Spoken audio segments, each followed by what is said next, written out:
Hello, everyone. Apologies for the poor camera angle. I know I'm not centered on the screen, just too much getting up and down, fidgeting around. I wanted to, for those that have been following, I want to give you just an update, and I'll save that for the end, and then talk about what some of the problems are that I've been having uh, uh, because, or things that cause more aggravation, frustration, anxiety, simply because you haven't been assigned an oncologist or a talking point, somebody you can reach out to that that works in oncology, that you can find out some answers to and have a conversation with. Um, the uh, for me, the biggest problem has been uh, the medications. And you've heard me talk about that in the other episodes. At first I was taking Tylenol and Advil. Then finally, when I got a hold of somebody in the oncology department, when they booked my appointment, scheduled my appointment, which is a week or so ago, week and a half, and they had put me in touch with the cancer nurse that reached out to me, and she had given me the answer to the medications. So that's worked out great, but that was simply because the oncology reception called me to book my appointment for the 24th. And again, that was only a week and a half ago. So that's been a real problem, just not having a contact person to say, hey, I'm feeling weaker now, or hey, this is happening. Is that normal? Should I go to emergency? As you've seen, I've gone to emergency 3 times. Uh, so that's been a real frustration and a real problem. Like, it would have been great to have them assigned like within a week.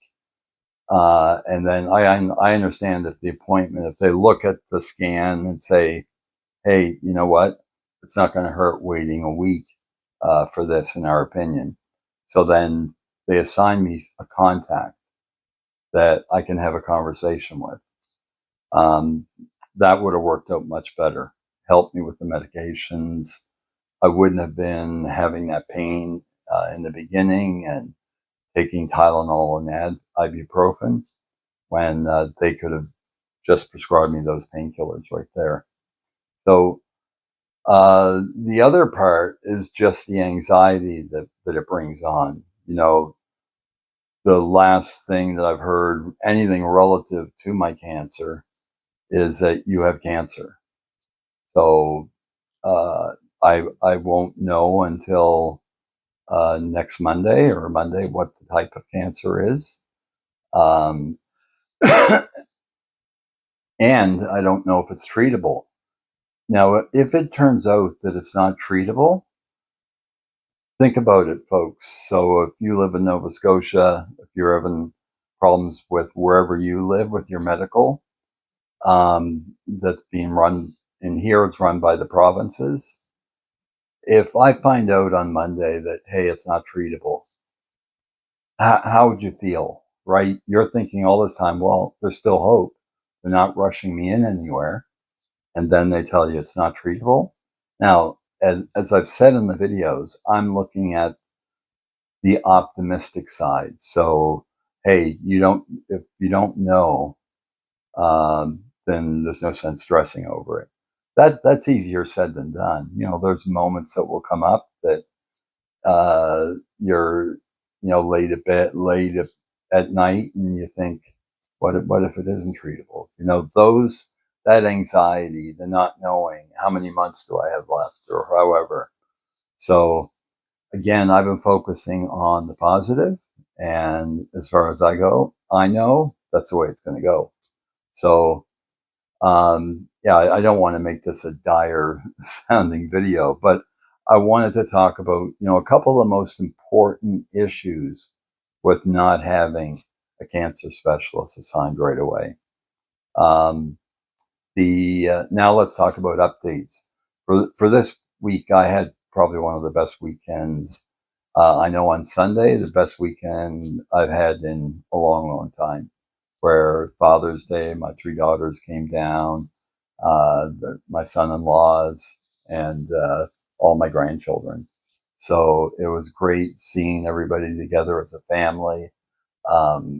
It's not too often that we can all get together because of the distance.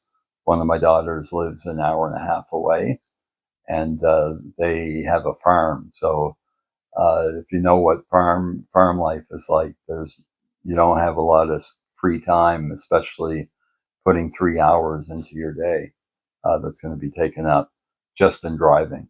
So it was really good. Health wise, I was feeling great on the weekend until Tuesday. I started hitting a brick wall, not being able to sleep at all, and it's. I think a lot of it's a stress, and I think it's even more so because Monday is the day that I'm going to find out. The other part is the constipation that sets in from this. It causes me to lose my appetite. But yeah, Monday was rough, and Tuesday, my daughter, I had an idea. Um, why not try? It's you don't need a prescription for it, but try like a THC and see if that helps you sleep. So I asked my daughter to pick me up one, and or it helped me with my appetite. I asked my daughter to pick me up one, and she did. That day, I just took a couple puffs. It's a vape pen, uh, and I didn't want to sit there and get stoned all day, right? So I took a couple puffs. Later on, I take another couple puffs, and lo and behold, by the afternoon, by supper time, I had some chicken that I was going to put in freezer bags, and I said, I'm going to make me some southern fried chicken. So I made southern fried chicken, ate 2 chicken thighs. Uh, First big portion of protein I've made in a while. So now it inspires me. I'm going to go back and make some of the recipes that I posted on the site. One of my favorites is the beef and barley soup with hamburger. Delicious. But today, uh, I was able to deal with the constipation issue, and then uh, haven't gotten any night's sleep until last night. For whatever reason, I just slept through. I woke up once or twice as I usually do, but was able to get right to sleep. So today I'm feeling great. Um, yeah, so everything's on Monday. Waiting for that appointment. Sorry if this video, because I am on more painkillers and I'm taking them regularly now. I'm a little bit loopy most of the time. So, uh, but anyway, the good news is today is probably I've felt better than I have in a long time. I hopefully I have that sleep under control, and hopefully on Monday I'll find out how to deal with the irregularity issue. So thanks everyone. I'll be sure to update you after the appointment on Monday. It probably won't be Monday evening, or it may be. We'll see. Thanks everyone. Jamie, signing off.